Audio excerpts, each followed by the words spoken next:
Hello friends, मैं आज mister Satish Verma जी के साथ हूं, जो आज अपनी टाटा हैरियर का ओनरशिप एक्सपीरियंस देने जा रहे हैं। तो वेलकम सतीश जी। आप मुझे सबसे थैंक पहले यू। ये बताइए, ये आपकी हैरियर आपने कब परचेज करी और कौन सा वेरिएंट है? ये 2022 का मॉडल है। ये हमने 31 जनवरी हम्म, 2020 में परचेज़ किया है हम्म, और ये एक्सजेड ए प्लस मॉडल है। हम्म, एक्सजेड ए मॉडल है ये। इसके ऊपर एक एक्सजेड ए प्लस आता है जिसमें एडिशनल जो है ऊपर सनरूफ मिलती है। सनरूफ तो मिलती है। पर्सनल चॉइस की वजह से हमने वो नहीं चूज़ किया। अच्छा, सनरूफ का वैसे भी आपके अकॉर्डिंग यूज़ नहीं होगा ना इतना। हाँ, एक्चुअली मुझे लगता है कि सनरूफ का ड्रॉबैक है थोड़ा। तो ऑन रोड ये आपको कितने की पड़ी लगभग हैरियर? ऑन रोड ये लगभग मेरे को 22 के आसपास पड़ी है, 21 से 22 के बीच में, including insurance and including RC.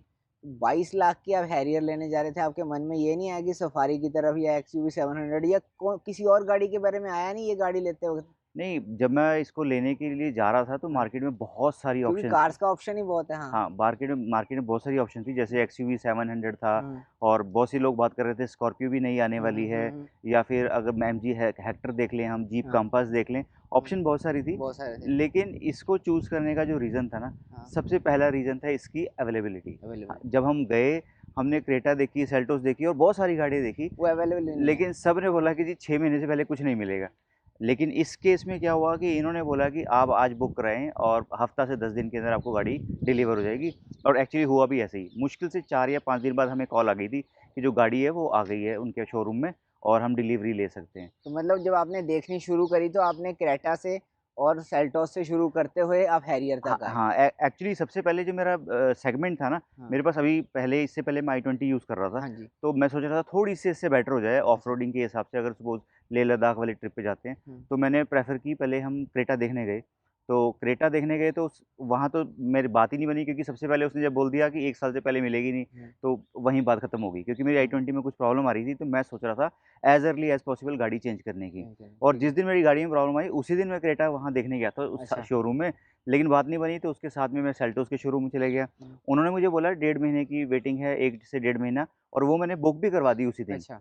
और आपने लेकिन सेल्टोस बुक करा दी। हाँ, सेल्टोस मैंने बुक करवा दी थी। अच्छा। उसका रीज़न ये था कि उस दिन मेरी गाड़ी में प्रॉब्लम आ गई थी और 5-6 घंटे मुझे परेशान होना पड़ा उसे ठीक कराने में। अब देखो, अगर उस टाइम पे आपको सेल्टोस मिल जाती, तो डेफ़िनेटली, आप लेते ही ना हैरियर। डेफ़िनेटली सपोज़ अगर तो वो आप ट ये लगा के चलो कि 14 लाख की गाड़ी आप हुँ। परचेज़ कर रहे थे रादर देन 20-22 लाख की हाँ, गाड़ी। बिल्कुल, अगर सपोज़ वो मुझे कहते हैं ना 1 वीक की वेटिंग है, हुँ, तो शायद मैं इधर-उधर कुछ देखता ही ना, हुँ। क्योंकि उस दिन मैं बहुत परेशान था अपनी पुरानी गाड़ी से। पुरानी गाड़ी से, और हाँ। मैं सोच रहा था बस आज दूसरी लेके जानी है।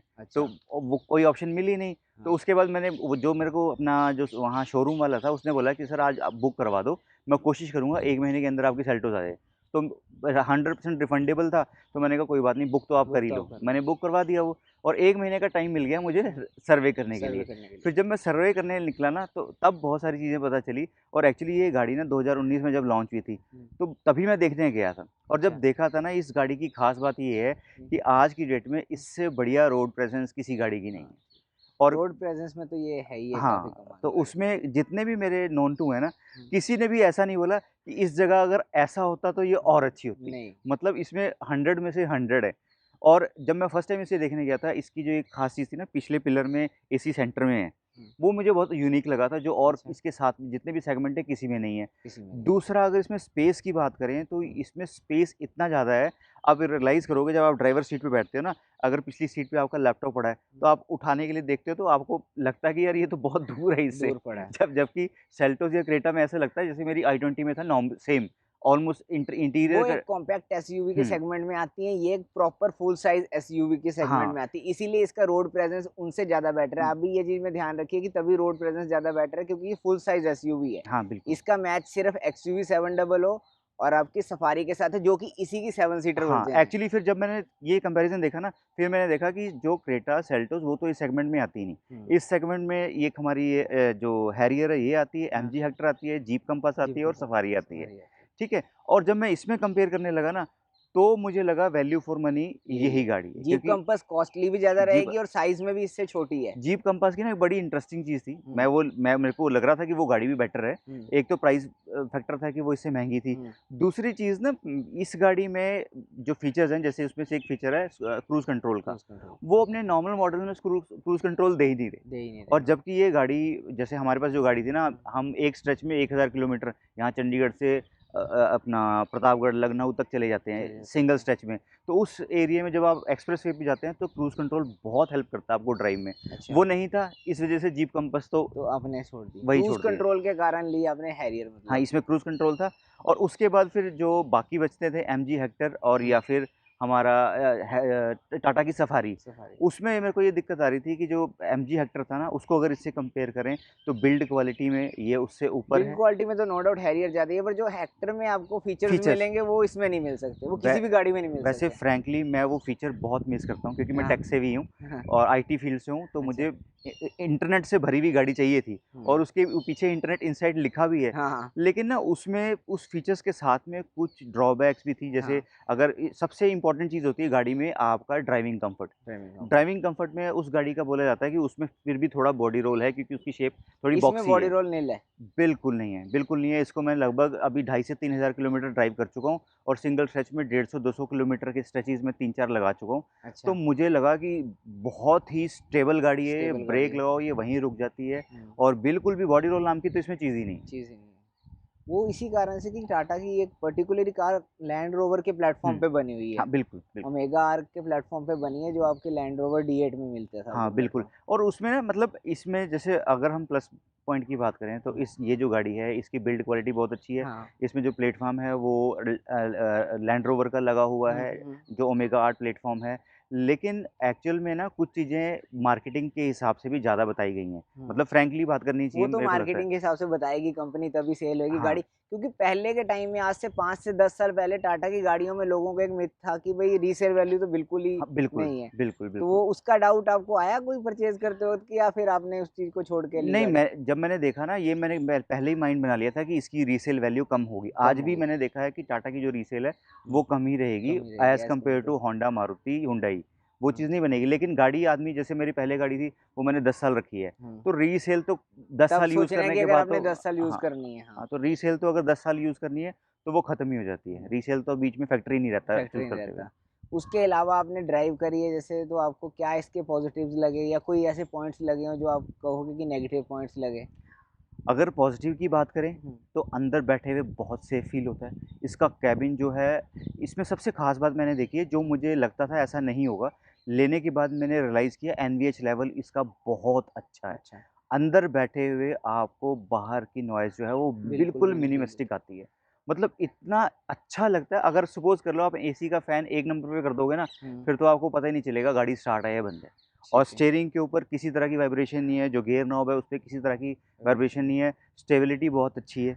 ये इसका प्लस पॉइंट होता है। अगर नेगेटिव की बात करें तो पहला नेगेटिव जो इसका सबसे खतरनाक डेंजरस नेगेटिव है, इसका जो साइड मिरर है ओआरवीएम। ओआरवीएम सॉरी, वो जो मिरर है ना वो आपके व्यूज़ को ऑब्स्ट्रैक्ट करते हैं अच्छा। और वो सीरियसली एक बड़ा इशू है। वैसे इसके पहले मॉडल में ये ओआरवीएम ज़्यादा बड़ा होता था, इन्होंने उसको थोड़ा फिक्स किया, थोड़ा एयरोडायनामिक कर दिया और थोड़ा छोटा साइज़ किया है। लेकिन उसके बावजूद भी ना, सपोज़ आप राइट टर्न ले रहे हो ना, तो राइट टर्न पे अगर डिवाइडर है ना, तो वो डिवाइडर आपको दिखेगा नहीं। डिवाइडर दिखेगा। नॉर्मल व्यू से नहीं दिखेगा, आपको थोड़ा उठ के देखना पड़ेगा। अगर मेरी हाइट की बात करें, मेरी ब्लाइंड हाइट स्पॉट्स आते हैं मतलब ब्लाइंड स्पॉट आपके आता है। अकॉर्डिंग इसमें, ब्लाइंड स्पॉट है। बेसिकली ये, हाँ। उस वो ड्रॉबैक हुँ, है। हुँ। उसके अलावा मेरे को ड्रॉबैक नहीं कोई लगा चलाने में, मतलब ऐसा नहीं लगा मुझे। जब मैं साइड मिरर देखता हूँ ना, मुझे i20 जैसा ही लगता है, मतलब अच्छा। लगता है कॉम्पैक्ट गाड़ी ही चला रहा हूँ। कभी ऐसा नहीं लगा कि मेरे दिमाग में ऐसा चल रहा हो बड़ी कि मैं गाड़ी की बहुत फील, बड़ी गाड़ी चला रहा बल्की हूँ गाड़ी नहीं लगती आपको चलाने में। ये भी चलाने आप में। पॉइंट नोट कर सकते हैं कि हैरियर की जो ड्राइव है वो बल्की नहीं लगती as compare to other SUVs. साथ में आपने ऑटोमेटिक वाली ली, ऑटोमेटिक चूज़ करी, तो आपको ड्राइव में कुछ ऐसा लगा कि आपको ऑटोमेटिक लैग शो करता है या नहीं? आपको फ़ील होती है कि ये ऑटोमेटिक है, मैनुअल नहीं है? एक्चुअली इसके पीछे भी एक स्टोरी है कि ऑटोमेटिक चूज़ मैंने क्यों की। हुँ। मैंने इसलिए चूज़ की, मैंने जब टेस्ट ड्राइव लेने गया, हुँ, हुँ। तो पहले तो मुझे ये गाड़ी पसंद आ गई, मुझे लगा अब यही लेनी है। हाँ। फिर जब मैंने इसकी टेस्ट ड्राइव लेने गया तो 2-3 डीलर से अलग-अलग ट्राई किया, हुँ। सबने मुझे ऑटोमेटिक टेस्ट ड्राइव कराई। हुँ। जबकि मैं मैनुअल लेना चाहता था, हुँ। क्योंकि पहले भी मेरे पास मैनुअल थी और मैं सोच रहा था कि मैनुअल ही चलाएँगे मैनुअल बेटर है, चलाएँगे, क्योंकि उसपे आपका कंट्रोल ज़्यादा होता कंट्रोल है। ज़्यादा रहता है। तो लेकिन उन सब ने मुझे ऑटोमेटिक की टेस्ट ड्राइव दी और बाद में मुझे ये पता चला कि एक्चुअल में इनकी मैनुअल में बहुत सारी प्रॉब्लम है। उनका तो क्लच बहुत से लोगों का खराब होता है। मैंने नेट पे रिव्यूज़ देखे, इनफैक्ट एक मेरे फ्रेंड हैं, उनसे बात की तो उनका भी क्लच खराब हुआ था, अच्छा। ठीक है? तो वो सोच के मुझे लगा नहीं, मैनुअल तो मैंने नहीं लेनी। नहीं। उसके बावजूद भी मार्केट में मेरे पास ऑप्शन हैरियर ही थी। हैरियर तो फिर वैसे मुझे वैसे भी ट्रैफिक के कंडीशंस जैसे बढ़ते जा रहे हैं उसके अकॉर्डिंग ऑटोमेटिक ही बेटर रहता है। अगर आपको उसकी ड्राइव अच्छी लग रही है तो आप हाँ, ड्राइव एंजॉय कर रहे हो ऑटोमेटिक की, तो वही हाँ, बेस्ट ऑप्शन और रहेगा। उसके बाद जब चलो एक्चुअली क्या होता है, कई बार भगवान ना हमसे कई बार अच्छे काम करवा देता है। हम्म। हुआ ये कि मैं मैनुअल ऑटोमेटिक लेना नहीं चाहता था। हम्म इस सिचुएशन की वजह से मैंने ऑटोमेटिक ले ली हम्म और उसका रिजल्ट क्या आया, अभी 2 दिन पहले ना मेरा फ्रेंड है, उसके पास सेल्टोस है। सेट हो तो रहा है। उसको लगा कि उसकी अलाइनमेंट खराब है। उसने मुझे बोला कि सर एक बार आप चला के देखना, मुझे लग रहा है इसकी अलाइनमेंट आउट हाँ है। मुझसे वो गाड़ी चली ही नहीं, अच्छा। क्योंकि इसको चलाते 1.5 महीना हो गया और हम्म मैं इतना यूज्ड टू हो गया हूँ, हम्म इतना ईज़ी लगता है इसको चलाना। हम्म और वो मैनुअल थी। मैं बैठा हूँ, मुझसे पहले स्टार्ट ही नहीं हुई स्टार्ट ही वो। नहीं हुई, स्टार्ट ही उसने नहीं मुझे बोला कि सर क्या कर रहे हो? क्लच दबाओगे तब स्टार्ट होगी। हाँ मुझे लगा अभी तो 1.5 महीना हुआ, 1.5 महीने में मैं गाड़ी ऑटोमेटिक की चलाना भूल आदत गया पड़ हूँ। गई। हाँ ऑटोमेटिक की आदत पड़ गई है। उसके बाद सीरियसली मैंने मुश्किल से वो 3 किलोमीटर चलाई और मुझे ऐसा लग रहा था ऐसा जैसे लग मैं रहा था। फर्स्ट डे गाड़ी चला रहा हूँ। कुछ चीज़ें मुझे इसकी जो कम है ना, वो भी मुझे उसमें दिखा। जैसे मुझे जब मैंने वो सेल्टोस चलाई ना, हम्म, उसका स्टीयरिंग मुझे ऐसे लगा जैसे हवा है। वो लाइट है काफी। और इसका स्टीयरिंग हाइड्रोलिक स्टीयरिंग है और हम्म वो जानबूझ के बनाया गया है ताकि भारी गाड़ी है। ताकि जैसे आप जब इसको 100 प्लस पे चलाएंगे एज तो कम्पेयर टू हाँ, सेल्टोस, ये आपको फील हाँ होगा जी, कि हाँ जी। रिजिड है स्टीयरिंग हाँ, तो इसका, रिजिड काफी लगे। स्ट्रॉन्ग है, स्टेबिलिटी आपको बहुत अच्छी प्रोवाइड करेगा, हाँ साथ जी, ही साथ हाईवे पे बेटर ड्राइव रहेगी हाँ एज जी, कम्पेयर टू। पर हाँ जी। सिटी में वो चीज़ थोड़ा मुश्किल रहती है एज हाँ, कम्पेयर सिटी टू में। अगर सेल्टोस से आप कंपेयर करो। एक्चुअली नॉर्मल ड्राइव हमारी सिटी में ही है और सिटी में भी अगर बताऊँ मैं तो 3-4 सेक्टर्स के अंदर ही रहती है। मतलब हम्म 3-4 किलोमीटर के अंदर ही ज़्यादा ड्राइव होती है, तो 60 टू आपको 70 ज़्यादा मीटर। इसलिए फील नहीं होता। हाँ, इसलिए वो ओवरऑल आप सेटिस्फाइड हो, आपका ये कहना है कि हैरियर एक अच्छी कार है लेने की। गाड़ी बहुत अच्छी है। हाँ। मतलब अगर इस गाड़ी के ऊपर से हम्म ये निशान हटाकर रेंज रोवर का लगा दे तो ये 70 लाख की हो जाती है। हाँ, ठीक ठीक है। हाँ, टाटा ने हमें ये अफोर्डेबल प्राइस में अवेलेबल करवाई है।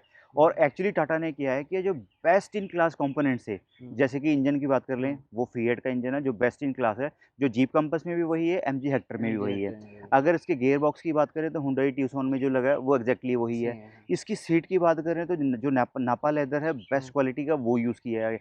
सॉफ्ट टच मटेरियल यूज़ हुआ है इसके डैशबोर्ड में। यानी कि जो कुछ भी कंपोनेंट यूज़ हुए हैं ना, वो सबसे बेस्ट है जो टॉप मार्केट में नॉच। अवेलेबल थे। बस थोड़ा-सा उसमें टाटा के साइड पे एक जो नेगेटिव चीज़ मुझे दिखी है ना, कि इनकी पेंट क्वालिटी इतनी अच्छी नहीं है।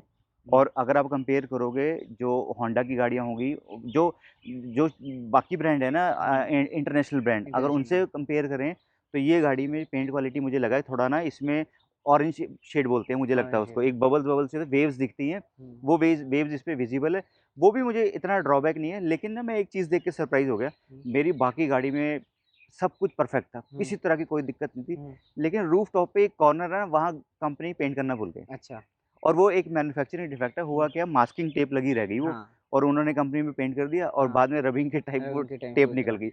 एग्ज़ैक्टली टेप का छोटा-सा मतलब वो बहुत बड़ा नहीं है, छोटा सा थोड़ा टुकड़ा। माइनर सा है और वो दिखता भी नहीं है, एक्चुअली इनर साइज़ पे लगा है। मुझे इसलिए दिख गया। मैं एक एक बार धोने के लिए, एक्चुअली इसकी अगर रूफ धोनी है ना तो आपको टायर पे चढ़ना पड़ता है क्योंकि हाइट बहुत ज़्यादा है। हम्म तो मैं जब टायर पे चढ़ के साफ़ कर रहा था तब मुझे वो तब इनर आपको साइड पे दिखा। वो दिख गया। वैसे मैं जब कंपनी के पास गया तो कंपनी ने बहुत अच्छे से डील किया मुझे। हम्म उनकी जो डीलरशिप है, मैं इसकी फर्स्ट सर्विस भी करवा चुका हूँ। हम्म फर्स्ट सर्विस भी मुझे मुश्किल से 1 घंटा लगा एक होगा, 1 घंटा घंटे लगा। में मुझे गाड़ी वापस मिल गई। और सर्विस से भी आप हैप्पी हो। हाँ, और फर्स्ट सर्विस में जब मैं गया तो एक्चुअली ना मेरा पास्ट एक्सपीरियंस ये है कि गाड़ी जब आप कंपनी में धुलवाते हो ना, हम्म तो वो साफ़ तो ज़रूर हो जाती है, लेकिन हर बार एक आधा स्क्रैच मिलेगा। हम्म क्योंकि जो वर्कर हैं वो चाहे हुंडई हो, चाहे वो मारुति है, चाहे टाटा हो, वो इंडियन ही है।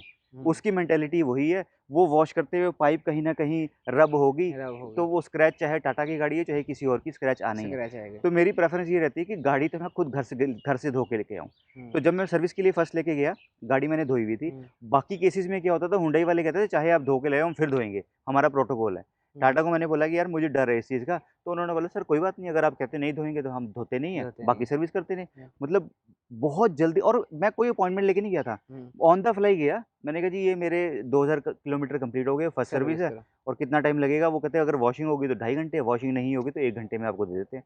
ऐसा मुझे लगा कि जैसे ना बड़ा वीआईपी फ़ील दिया, और मेरे सामने-सामने जैसे ही वो उसने जॉब कार्ड भरा, ले गया गाड़ी, वो शुरू हो गया काम। 1 घंटे में उसने 1 घंटे में गाड़ी दे करके दी। दे दो। और जो इंजन ऑयल तो चेंज होना नहीं था, काम तो कुछ ज़्यादा था ही नहीं। हाँ, तो और वो जो पेंट वाली प्रॉब्लम थी वो मैंने जब बताई, ऑब्वियसली मुझे पता है कि वो पेंट कोई भी कंपनी हो, वो गाड़ी नहीं रिप्लेस करने वाले। वो तो कोई मतलब नहीं ठीक करेगा। है, वो तो सबको पता है। पेंट ही आपको रिपेंट करके हाँ, देंगे। और एग्ज़ैक्टली उन्होंने भी यही बोला कि सर ये तो हम एक्सेप्ट करते हैं कि ये हुँ, कंपनी लेवल पे गलती हुई है, हम आपको फ्री ऑफ कॉस्ट पेंट करके दे देंगे पेंट और वो करके दे अच्छी देंगे। तरह से करके देंगे, कोई प्रॉब्लम नहीं आएगी। हुँ, तो अभी आपने करवाया या नहीं? नहीं, अभी मैंने करवाया नहीं, मुझे टाइम नहीं लगा क्योंकि वो उसके लिए वो ये कह रहे हैं कि एक्चुअली 1 दिन छोड़ना पड़ेगा। वो अच्छा, सारा प्रोसेस है कि वो ड्राई होता है पेंट, उस वो टाइम लगता है पेंट टाइम सूखने में। तो आपको टाइम नहीं लगा, हाँ, तो आपने मुझे इसलिए। अभी इतना टाइम नहीं लगा कि मैं 1 दिन के लिए एग्ज़ैक्टली छोड़ पाऊँ, क्योंकि एक ही गाड़ी है मेरे पास ये वाली फ़िलहाल जिसको मैं ड्राइव कर रहा हूँ। तो और कुछ आप बताना चाहेंगे गाड़ी के बारे में सब? और अगर इसमें बात करें जो मुझे सरप्राइज़ेज़ मिले, हाँ, मतलब जब हम गाड़ी खरीदने जाते हैं ना उससे पहले बहुत सारे रिव्यूज़ देखते हैं हाँ, और इनफैक्ट सभी रिव्यूज़ में कॉमन चीज़ें होती हैं। कॉमन सभी ने होती है। दिखाया होता है कि इसका डैशबोर्ड ऐसा है, इसका स्टीयरिंग ऐसा है, इसके गियर बॉक्स ऐसा है, इसमें हुँ, ये वाला इंजन लगा है। लेकिन एक चीज़ इसमें ऐसी थी जो मैंने ना खरीदने से पहले किसी रिव्यू में नहीं देखा था। हुँ, यूट्यूब पे हमने कम से कम पचासों रिव्यूज़ देखे होंगे हुँ, खरीदने से पहले। हुँ, इसमें जब हम लेने गए ना जिस हुँ, दिन हमने पेमेंट कर दी थी, गाड़ी की डिलीवरी लेनी थी, हाँ, वो हमें टूल बॉक्स दिखा रहा था कि यहाँ इसका टायर लगा है, यहाँ पे इसका टूल बॉक्स रखा है। उस टाइम पे सरप्राइज़िंगली जहाँ पे टूल बॉक्स है ना, हुँ, वहाँ पे एक बॉक्स पड़ा था। अच्छा, मैंने वो जब पूछा ये क्या चीज़ है? वो कहते जी ये इलेक्ट्रिक पंप है। अच्छा, वो मेरे लिए सबसे पहले सरप्राइज़ था अच्छा, कि अच्छा, हाँ, इसके साथ इलेक्ट्रिक पंप इंक्लूडेड है। इन्फ्लेटर, टायर हाँ, इन्फ्लेटर, हाँ, और दूसरी चीज़, हुँ, वो नॉर्मल इन्फ्लेटर नहीं है जो मार्केट में मिलता है। हुँ, वो ऐसा इन्फ्लेटर है जिसके ऊपर एक सीलेंट भी दिया है उन्होंने, सीलेंट उस पे लग जाता है और जब पंचर होने पे आप हवा भरते हो ना, वो हुँ, सीलेंट टायर के अंदर जाता है टायर और के अंदर पंचर को जाता है, आपको आपका टेम्परेरी रिलीव कर देता है। हाँ। उसको ठीक कर देता है ताकि आप एक थोड़ा लंबी जर्नी कवर कर सको। तो मतलब हाईवे पे अगर आपको कभी दिक्कत आए पंचर की तो आप वो भी इसमें रिमूव कर सकते हो। हाँ, बिल्कुल, वो एक बहुत पॉज़िटिव चीज़ लगी, मतलब वो बहुत काम की चीज़ है। आप कह तो रहे 20 लाख में रेंज रोवर वाली फ़ील देगी हाँ, गाड़ी। चलो फिर आज के लिए इतना ही। आशा करते हैं वीडियो आपको अच्छी लगी हो तो चैनल को लाइक करें और सब्सक्राइब करे बिना मत जाना। फिर मिलेंगे, थैंक यू। धन्यवाद।